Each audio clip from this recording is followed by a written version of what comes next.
नमस्कार, हमारी इस खास पेशकश में आपका स्वागत है। मैं हूं प्रवीण तिवारी।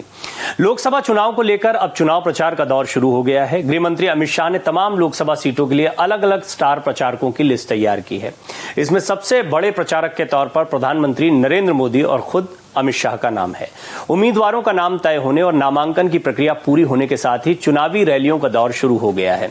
प्रधानमंत्री नरेंद्र मोदी ने यूपी में मेरठ से तो शाह ने जोधपुर राजस्थान से इसका आगाज किया। एक के बाद एक करके सभी राज्यों पर फोकस किया जा रहा है और एक एक सीट को साधने की रणनीति पर अमल किया जा रहा है।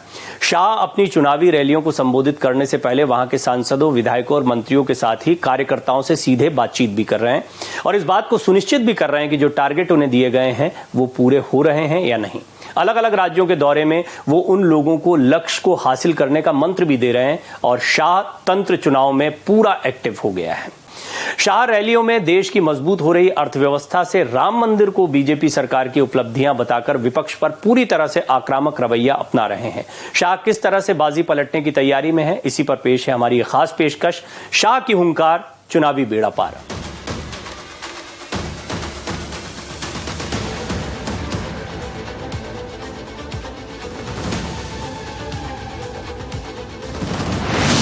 शुरू हो गया चुनाव प्रचार।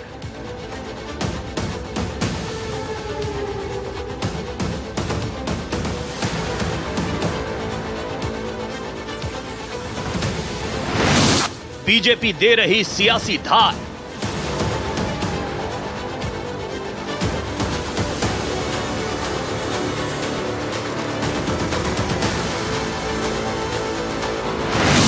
कार्यकर्ताओं को जीत का मंत्र।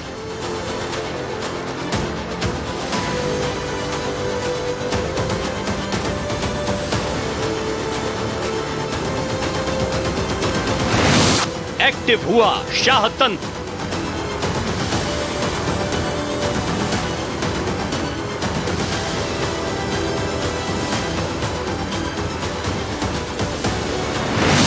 हर एक सीट का आकलन।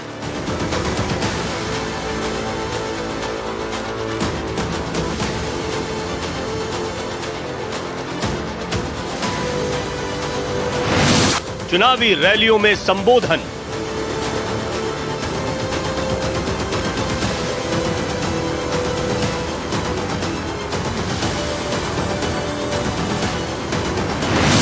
विपक्ष पर हमला जोरदार।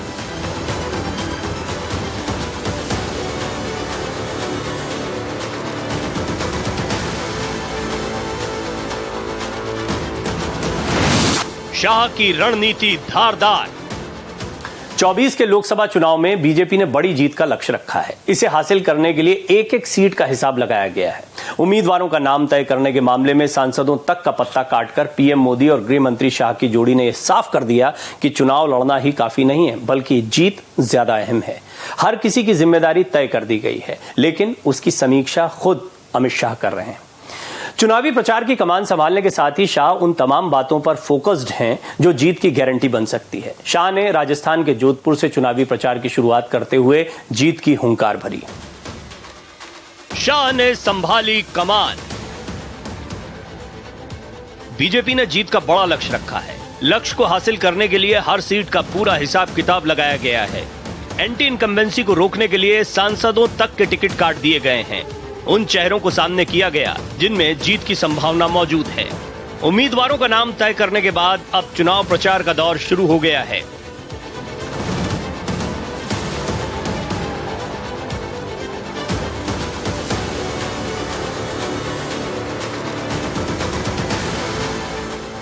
बीजेपी के स्टार प्रचारकों की लिस्ट बन चुकी है और किसको कब, कहां और कैसे प्रचार करना है, ये पूरा गणित समझा दिया गया है। अमित शाह खुद इसकी अगुवाई कर रहे हैं और पीएम मोदी का नाम लेकर विपक्ष पर हमले करने शुरू कर दिए हैं। दरअसल शाह विपक्ष को बीजेपी पर हमला करने का मौका नहीं देना चाहते और परिवारवाद की राजनीति से लेकर घमंडिया गठबंधन बताकर विपक्षी धार को कुंद करने में जुट गए हैं। पिछले दिनों जोधपुर के पोलो मैदान में शक्ति केंद्र प्रमुख सम्मेलन को संबोधित करते हुए शाह ने विपक्ष को जमकर घेरा और कहा कि वो लोकतंत्र के खतरे में होने की दुहाई दे रहे हैं। उन्होंने कार्यकर्ताओं को मोदी सरकार की 10 साल की उपलब्धियों को लेकर लोगों के बीच जाने का संकल्प दिलाया। राजस्थान में चुनावी प्रचार अभियान की शुरुआत करने से पहले शाह ने पार्टी के नेताओं और कार्यकर्ताओं से सीधे बात की और उन्हें जीत का मंत्र दिया।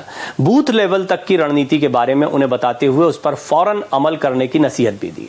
गृह मंत्री शाह का यही चुनावी मैनेजमेंट है और यही वो तरीका है जिससे वो जीत की परिभाषा को बदलते रहे हैं।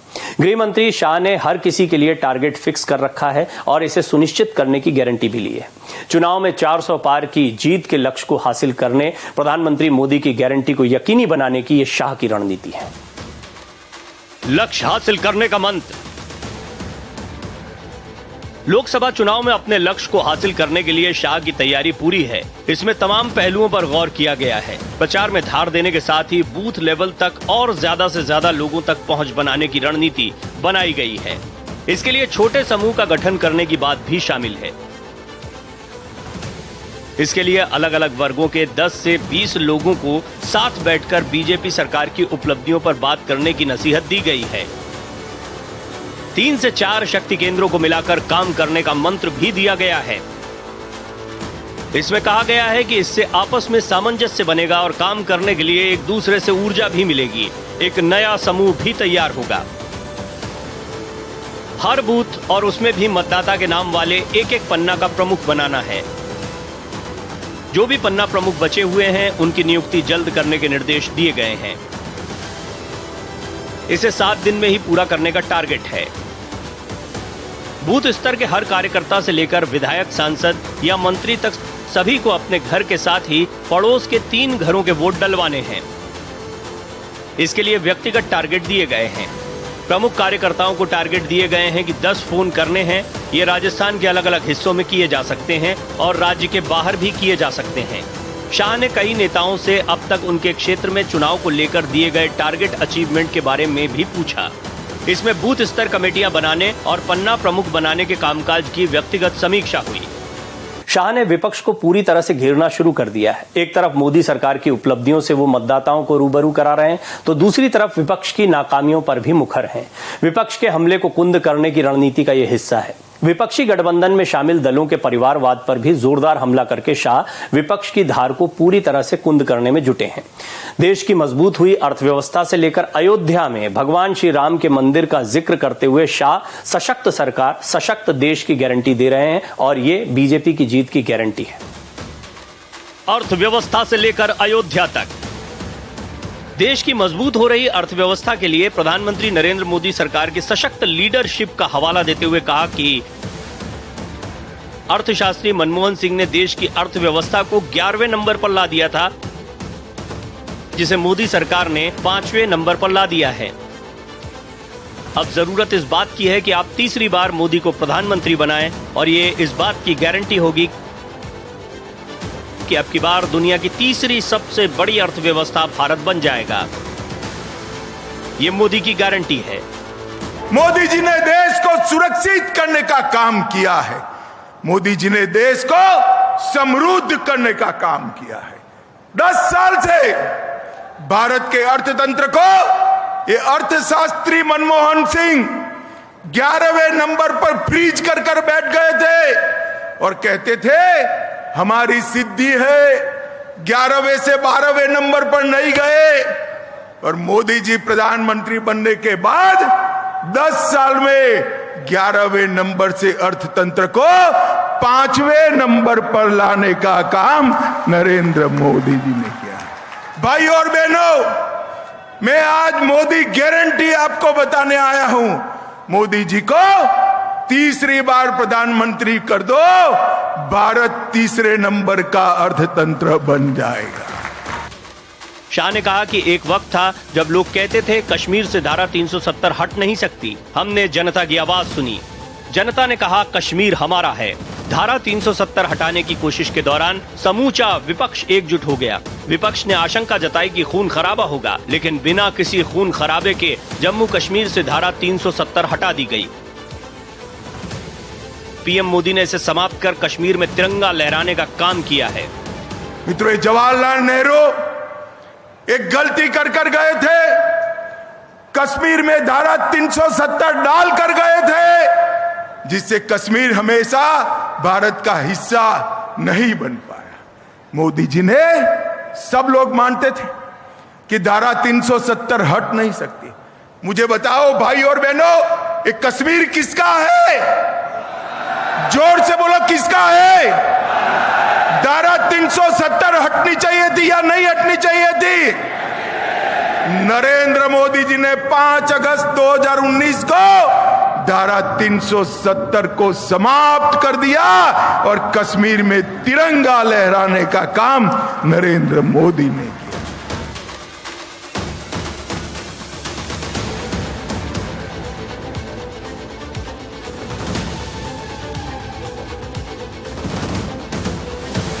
राम मंदिर का जिक्र करते हुए उन्होंने कहा कि कांग्रेस पार्टी तुष्टीकरण की राजनीति के कारण इसे कभी बनने नहीं देती, लेकिन आज हमने भव्य मंदिर में प्राण प्रतिष्ठा होते हुए देखी है। ये रामलल्ला का मंदिर अयोध्या में 500 साल से करोड़ों राम भक्त राह देख रहे थे कब राम जन्मभूमि में अयोध्या में भव्य रामलल्ला का मंदिर बने। 70 साल से एक कांग्रेस पार्टी रामलल्ला के जन्मस्थान पर मंदिर के मुद्दे को अटका रही थी, भटका रही थी, लटका रही थी। मोदी जी ने रामलल्ला की जन्मभूमि को इसके केस का निपटारा भी किया, भूमि पूजन भी किया और 22 जनवरी को रामलल्ला की प्राण प्रतिष्ठा करने का काम भी नरेंद्र। विपक्षी गठबंधन पर चोट। अमित शाह विपक्षी गठबंधन पर भी जमकर भड़के। विपक्षी गठबंधन की कमजोर नब्ज परिवारवाद को केंद्र में रखते हुए उस पर जमकर बरसे। उन्होंने कहा कि इस घमंडिया गठबंधन को अपने परिवार के अलावा किसी की भी चिंता नहीं है। इस गठबंधन में शामिल दलों के नेताओं को देश की नहीं अपने परिवार की चिंता है। अशोक गहलोत, लालू प्रसाद यादव, उद्धव ठाकरे और स्टालिन अपने बेटे को मुख्यमंत्री बनाना चाहते हैं। ममता बनर्जी भी अपने भतीजे को सीएम बनाने का सपना देख रही हैं। सोनिया गांधी अपने बेटे राहुल गांधी को प्रधानमंत्री बनाना चाहती हैं, लेकिन किसी को भी देशवासियों की चिंता नहीं है। और किससे मुकाबला है? किससे मुकाबला है? ये परिवारवादी घमंडिया गठबंधन से, जिनको अपने परिवार के अलावा किसी की चिंता नहीं। इतने सारे युवा बैठे। गहलोत जी को आपकी चिंता है क्या? अरे जोर से बोलो, है क्या? गहलोत जी का एक ही लक्ष्य है, बेटे को मुख्यमंत्री बनाना। आपकी चिंता नहीं है। और गहलोत जी छोड़ो, सोनिया जी राहुल गांधी को प्रधानमंत्री बनाना चाहते हैं। लालू यादव बेटे को मुख्यमंत्री बनाना चाहते हैं। उद्धव ठाकरे बेटे को मुख्यमंत्री बनाना चाहते हैं। ममता बनर्जी भतीजे को मुख्यमंत्री बनाना चाहती है। स्टालिन बेटे को मुख्यमंत्री बनाना चाहते हैं। अरे भाई, जो बेटा बेटी बहू और भतीजे की सोचे वो भारत के युवाओं की सोच सकता है क्या? इस सब के बीच में उत्तर भारत में बीजेपी बहुत मजबूत है, लेकिन यदि 400 पार का टारगेट पूरा करना है तो उत्तर भारत के अपने पिछले प्रदर्शन को तो दोहराना है, साथ ही साथ दक्षिण भारत में मजबूत एंट्री करनी है। इसीलिए दक्षिण भारतीय राज्य बीजेपी के लिए सबसे अहम है। कर्नाटक में बीजेपी के लिए बड़ी संभावनाएं हैं और इसी को ध्यान में रखते हुए शाह ने अपने चुनाव प्रचार के लिए राजस्थान के बाद कर्नाटक को चुना। कर्नाटक में कांग्रेस की सरकार है और चुनावी रैली में शाह ने कांग्रेस के घोटालों की पोल खोल दी। भ्रष्टाचार के मुद्दे पर कांग्रेस को जमकर घेरते हुए शाह ने भ्रष्टाचार मुक्त सरकार को चुनने का आह्वान किया। लोकसभा की सीटों के मामले में बीजेपी की कर्नाटक में स्थिति मजबूत है और इसी को ध्यान में रखते हुए इसे और सशक्त बनाने पर जोर दिया जा रहा है। कर्नाटक का एक और मिजाज है, पिछले चुनाव में भी ये हुआ था। आपने देखा कि कैसे बीजेपी के लिए विधानसभा चुनाव उतने अच्छे नहीं रहे, लेकिन लोकसभा चुनाव में फिर जनता ने उनका साथ दिया था और इस बार भी बीजेपी को ऐसी उम्मीद है, क्योंकि कर्नाटक में कांग्रेस की जीत हुई है, लेकिन लोकसभा चुनाव में मतदाताओं का मिजाज बिल्कुल अलग हो सकता है। दक्षिण को साध रहे शाह।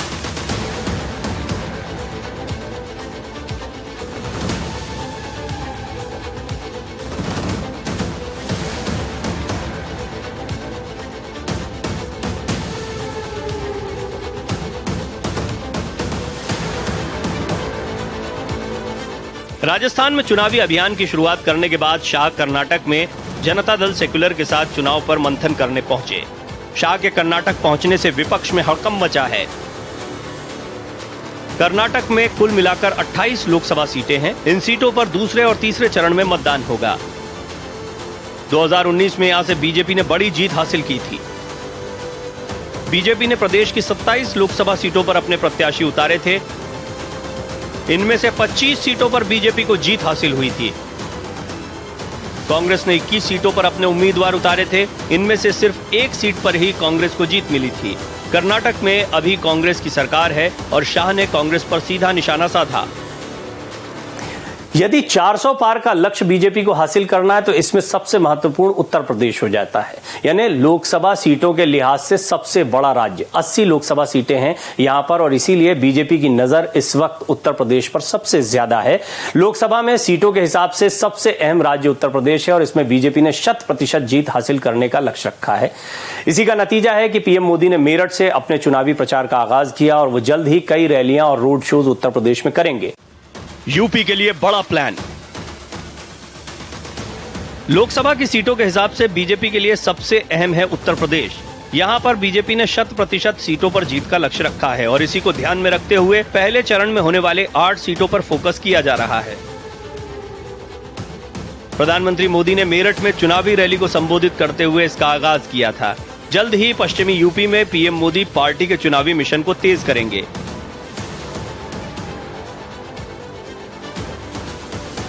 लेकिन पीएम मोदी से पहले गृह मंत्री अमित शाह ने मोर्चा संभाल लिया है। अमित शाह पश्चिमी यूपी के दौरे पर हैं, लगातार रैलियां करके पार्टी के जनाधार को मजबूत करने की कोशिशों में जुटे हुए हैं। 24 के चुनाव में बीजेपी न सिर्फ 400 पार के लक्ष्य को हासिल करना चाहती है बल्कि देश भर में पार्टी के विस्तार की रणनीति भी बनाई है। उत्तर से लेकर दक्षिण भारतीय राज्यों के अलावा पूर्वोत्तर राज्यों पर भी बीजेपी की नजर टिकी हुई है। दरअसल पूर्वोत्तर राज्यों में 26 लोकसभा की सीटें हैं और ये गुजरात, मध्य प्रदेश और राजस्थान जैसे राज्यों के बराबर हैं। इसी को ध्यान में रखते हुए पूर्वोत्तर राज्यों में भी चुनाव प्रचार पर खास तौर से ध्यान दिया जा रहा है और यूपी के बाद पूर्वोत्तर के राज्यों का ही नंबर है जहां पर पीएम मोदी और गृह मंत्री शाह धुआंधार प्रचार करते दिखाई देंगे। यूपी के बाद पूर्वोत्तर राज्य। गृह मंत्री अमित शाह चुनाव प्रचार के लिए पूर्वोत्तर राज्यों का दौरा करने के लिए तैयार हैं। चुनाव की घोषणा के बाद क्षेत्र में अभियान शुरू करने वाले वो पहले शीर्ष बीजेपी नेता होंगे। गृह मंत्री शाह 6 अप्रैल को अरुणाचल प्रदेश के पश्चिम सियांग जिले के आलो में एक चुनावी रैली को संबोधित करेंगे और चुनाव संबंधी मामलों पर चर्चा के लिए राज्य भाजपा नेताओं के साथ बैठक करेंगे।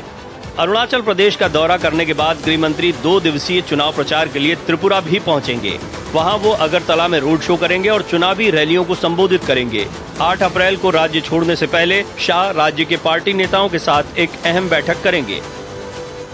बीजेपी के चाणक्य ने लोकसभा चुनाव के मद्देनजर हर राज्य को विशेष मानकर अपनी रणनीति तैयार की है। स्टार प्रचारकों की पूरी लिस्ट तैयार की गई है। किन राज्यों में किन मुद्दों पर प्रचारकों को फोकस करना है, इसकी भी पूरी रूपरेखा तैयार की गई है। विपक्षी गठबंधन पर अस्तित्व बचाने का संकट है और इसलिए उस तरफ से भी हमले होने की संभावना को खारिज नहीं किया गया और इसीलिए गृह मंत्री शाह विपक्ष की धार को कुंद करने की रणनीति पर जोर दे रहे हैं। उनकी 2 रैलियों में जिस तरह से विपक्ष पर जोरदार हमले हुए हैं वो इसकी पुष्टि करता है। शाह के हुंकार, चुनाव में बेड़ा पार की हमारी इस खास पेशकश में फिलहाल इतना ही। बाकी की देश दुनिया की खबरों के लिए बने रहिए भारत एक्सप्रेस के साथ। नमस्कार।